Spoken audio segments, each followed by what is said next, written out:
Hi, my friends. I'm here to share some cosmic wisdom with you for the upcoming month of March. Actually, what I really want to talk with you about today is Saturn moving into Pisces. So, this isn't just for March, this is actually for the next 2.5 years. So, I wanted us to reflect on what that might mean for you in your life, in your chart. So, Saturn has been in Aquarius for the last 2.5 years. Aquarius is more about freedom and individuality, and I want to think my own thoughts and have my own way of doing things. I want to progress and evolve and innovate in my own life and in the world. It's very humanitarian. So Saturn, wherever Saturn is in the world, is showing us where, like, what we take seriously. Saturn is very much about commitment, where we are willing to commit our time, our effort, where we have a plan, where we want to bring some structure to really, really materialize something in the real world. Saturn is a very grounded, let's make this happen for real. If we want to accomplish a goal, we need a plan, a structure, we need some discipline, we need some perseverance, and that's very Saturnian. So in the last 2.5 years, it's been in Aquarius. So whatever your goals have been that you've been working on, you can reflect on what that meant for you over the last 2 years. And of course, depending on your chart, where that's happening in your life. If it's in your sixth house, it might be more about your health. If it's in your seventh house, it might be more about your intimate partnership. If it's been in your fourth house, it might be that you've been really, really committed to stuff around your home and your family and your parents or your children. So it's very personal to where it is for you. But on March 7th, it's coming up. Saturn is moving into Pisces and it's going to hang out in Pisces for the next 2.5 years. And Pisces is a very different energy. Again, you'll want to check where that's happening in your specific chart by house, what other planets you have in Pisces that Saturn is going to be hitting and aspecting. Um, so Pisces is the last sign of the zodiac, and it is really about dissolution. It's about endings. Pisces is very much about merging back into the cosmos, into the everythingness of that is beyond the very personal and the individual. It's really about letting go of and surrendering your ego, your will, your like how it has to look. And it's much more about having faith and trust. Now, that comes easier for some of us than others. But with Saturn and Pisces, I think we're all going to be really invited into these experiences and moments and places in our lives where we're going to be tested around having faith and allowing ourselves to accept what is, to be with whatever is happening in our lives as it is without needing to resist it or get angry about it. Saturn is kind of unemotional. Is, for those of my Capricorn friends or have strong Capricorn, placements, Saturn tends to be, it's very grounded, right? And it's kind of like, okay, slow and steady. I'm not going to get riled up here. This is a long-term journey. It's not like a quick flash.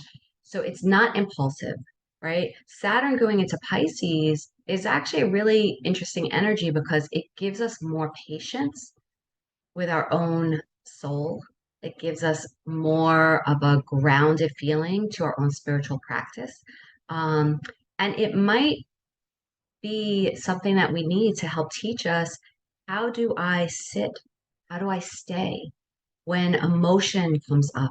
When I have an intuition or a gut feeling about something, which is very Piscean, to be very intuitive, when I'm sensing and feeling and perceiving something, how do I stay with that? How do I work with that?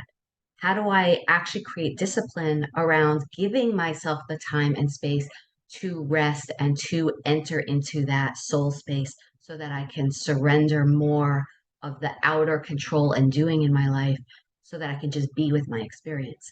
That's very Saturn Pisces. So here are some suggestions for you guys for the next coming years. How Really a question. How might you want to bring structure and a plan to whatever your spiritual goals are, right? If you say, oh, I really should meditate. Oh, it would be so great if I had a regular yoga practice or qigong practice. I really wish I had more time to just relax. Piscean is very about like, I just want to be. I want to relax. I don't want to do. Saturn brings the structure to that to make it real. How do I actually realize the goals I have around my spiritual practice, around coming into my soul? So it may look like buying yourself a new journal and taking time to write every day, which is a very Piscean practice. It might look like, having goals around listening to music. That's Piscean, right? Do you give yourself time to just listen to music, to just dance, to, learn, to go to a concert, to explore new music, to play an instrument that you have, that you love, but you don't make time for? That would be a Saturn Pisces practice. Structuring into your actual schedule. Okay, once a week, I am going to get into this class. Another thing might be, this is very tangible, right? Saturn is tangible, it's earthy, it wants to touch and feel something. These are mala beads. Like, sometimes if I just sit down to meditate, my mind is all over the place and I'm antsy and I just want to get up and get on with my day and I have a million to-dos. This is a way to make me stay, mala beads, because I'm repeating whatever mantra or whatever prayer or whatever I'm with, and I can kind of slowly give myself the time to make a complete cycle. Um, what else would be good? Saturn, Pisces. Let's talk about addiction stuff and escapist stuff. So Pisces, the more shadow or unskillful side of Pisces is we want to escape. We want to connect with something transcendent. We want to understand the higher truth that is beyond just the personal ego, right? So, a higher expression of that might be prayer, meditation, all kinds of spiritual pursuits, but a lower, less skillful practice around that might be escaping through, drug use, drugs, alcohol, psychedelics. I'm not giving a judgment about that either way. I know a lot of people who've been working very intentionally with psychedelics. That's another thing. But it's this wanting to connect with a transcendent part of our own consciousness and tap into that. The question with Saturn and Pisces is, do you have boundaries around that? Because Saturn has boundaries and discipline. So can you have one drink without having five drinks? So if you are someone who's struggling with addiction, Saturn and Pisces is an amazing push and time from the universe to help you get support so that you can create discipline around your own tendencies to overdo it or to check out in a way that is no longer really healthy for you or for your relationships and your other goals in your life. Okay, that's enough about Saturn and Pisces, I think. Oh, no, here's what I want to tell you. Planets move in cycles, right? So first of all, if you were born between 1994, January 29th, 1994, and April 7th, 1996, you're coming into a Saturn return sometime in the next 2.5 years. Those are my 27-year-olds, my 26-year-old.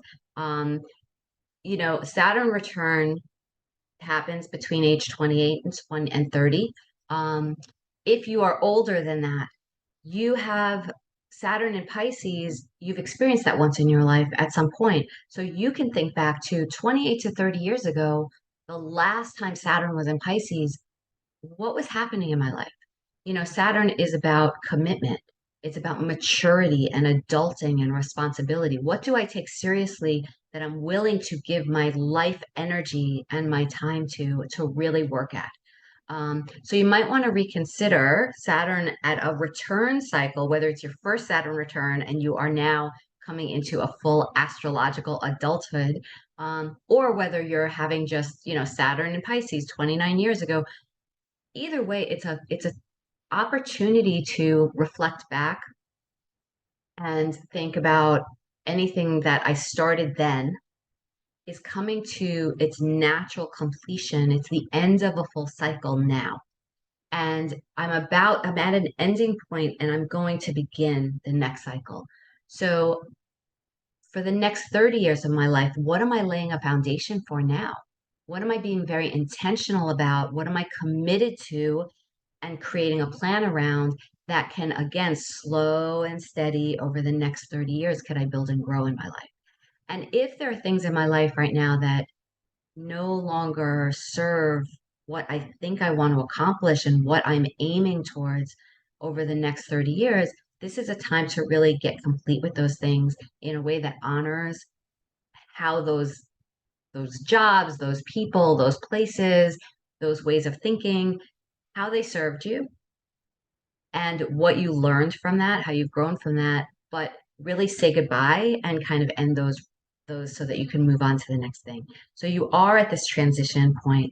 And again, I would say trust your intuition around it because Pisces ultimately is really intuitive and really senses and feels and knows on a deep soul level, knows your own truth, right? So doing that work.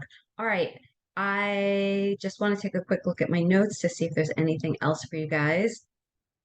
Um, oh, I mean, one other suggestion is, just again, carving out time and space for yourself. I already said it. I'll say it again. But carving out time and space to really set aside for the things that nurture your soul. All right, so I guess that's my wish for you. So March is a good time to start that. We are in Pisces season. Happy birthday to all my Pisces people. All right, I'll check in with you guys again soon. Have a wonderful month.